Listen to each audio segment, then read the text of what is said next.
ആറ്റിൽ കളഞ്ഞാലും അളന്ന് കളയണമെന്നാണ് പ്രമാണം. 1 രൂപ കളഞ്ഞിട്ടുണ്ടെങ്കിൽ 10 തിരിച്ചു പിടിക്കാൻ അമേരിക്കയ്ക്കറിയാം.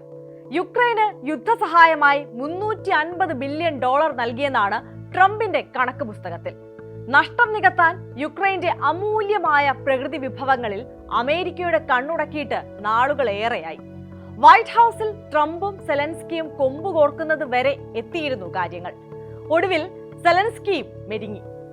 അമേരിക്കയും യുക്രൈനും അപൂർവ ഭൂമിധാതുക്കളും പ്രകൃതി വിഭവങ്ങളും പങ്കിടാനുള്ള നിർണായക കരാറിൽ ഒപ്പുവെച്ചു.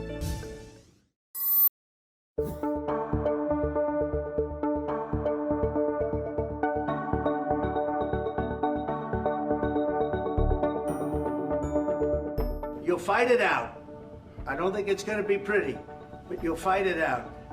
വൈറ്റ് ഹൗസിലെ ട്രംപ് സെലൻസ്കി പോര് ഇനി പഴങ്കഥ. സമാധാനത്തിന്റെ പ്രവാചകൻ ഫ്രാൻസിസ് മാർപ്പാപ്പയുടെ അന്ത്യശുശ്രൂഷകൾക്ക് ശേഷം വത്തിക്കാന്റെ അന്തഃപുരത്തിൽ മുഖാമുഖം കസേരയിട്ടിരുന്ന് ട്രംപും സെലൻസ്കിയും ധാരണയിലെത്തി. മാസങ്ങൾ നീണ്ട മാരത്തൺ ചർച്ചകൾക്കും അനിശ്ചിതത്വങ്ങൾക്കും അവസാനമിട്ടൊരു കരാർ. US ട്രഷറി സെക്രട്ടറി സ്കോട്ട് ബെസറ്റും യുക്രൈൻ ഉപപ്രധാനമന്ത്രിയുമാണ് കരാറിൽ ഒപ്പുവെച്ചത്.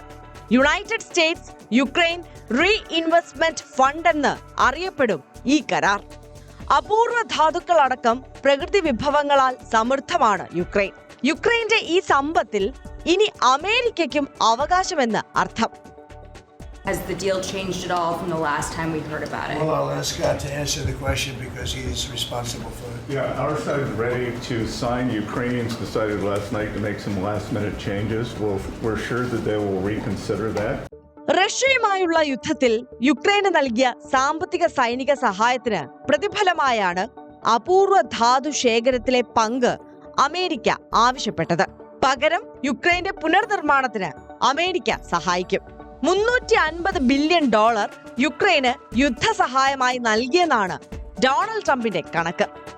$79 ബില്യൺ മാത്രമെന്ന് മറ്റ് കണക്കുകളുമുണ്ട്. യുക്രൈനിൽ നിക്ഷേപങ്ങൾക്ക് അവസരം സൃഷ്ടിക്കുന്ന തത്തുല്യ കരാറാണെന്നാണ് സെലൻസ്കിയുടെ അവകാശവാദം. കരാറിൽ കടം ഉൾപ്പെടുന്നില്ല. യുക്രൈനിന്റെ പുനർനിർമ്മാണത്തിനായി ഒരു സംയുക്ത നിക്ഷേപ ഫണ്ട്. കരാർ യുക്രൈന് ഗുണം ചെയ്യുമെന്നാണ് സെലൻസ്കി രാജ്യത്തോട് പറഞ്ഞത്. Угода значно змінилась в процесі підготовки. Тепер це дійсно. കരാറിലെ വ്യവസ്ഥകൾ ഇപ്പോഴും നിഗൂഢമാണ്. മുഴുവൻ പരസ്യപ്പെടുത്താൻ യുക്രൈനും US തയ്യാറായിട്ടില്ല.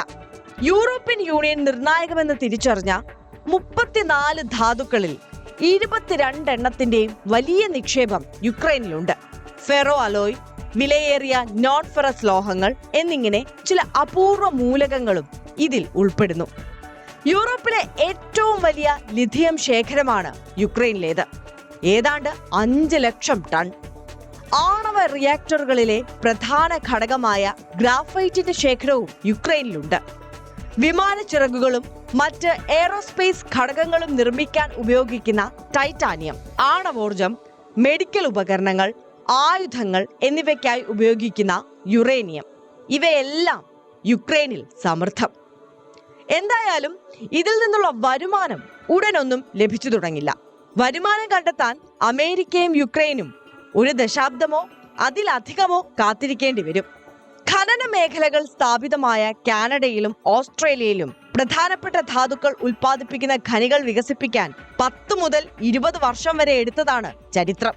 ഒരു വിഭവത്തിൽ നിന്ന് സാമ്പത്തികമായി ലാഭകരമായ ഒരു കരുതൽ ശേഖരത്തിലേക്ക് മാറുന്നതിന് ഗണ്യമായ സമയവും നിക്ഷേപവും ആവശ്യമാണ്.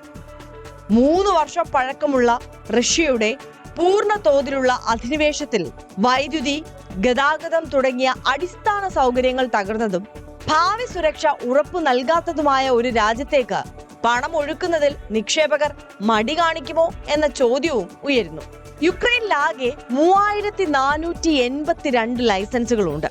തിരിച്ചറിഞ്ഞ 24 സാധ്യതയുള്ള ഖനന പദ്ധതികളിൽ 7 എണ്ണം യുക്രൈനിലെ റഷ്യൻ അധിനിവേശ ഭാഗങ്ങളിലാണ്. അവയിലാണ് ലിഥിയം, ഗ്രാഫൈറ്റ്, അപൂർവ ഭൂമി മൂലകങ്ങൾ, നിക്കൽ, മാംഗനീസ് എന്നിവ ഉൾപ്പെടുന്നതും. സംയുക്ത നിക്ഷേപം, തുല്യ പങ്കാളിത്തം എന്നൊക്കെ പറയുന്നുണ്ടെങ്കിലും അതിനപ്പുറത്തേക്കുള്ള മാനമുണ്ട് ഈ നീക്കത്തിന്. യുക്രൈനെ സംബന്ധിച്ച് ഭാവിയിലെ US സൈനിക സഹായം ഉറപ്പാക്കുന്നതിൽ ഈ കരാറ് നിർണായകമായി കണക്കാക്കപ്പെടുന്നു. അപൂർവ ധാതു ഖനനത്തിൽ ചൈനയുടെ ആധിപത്യത്തിന് വെല്ലുവിളിയാണ് US യുക്രൈൻ കരാർ.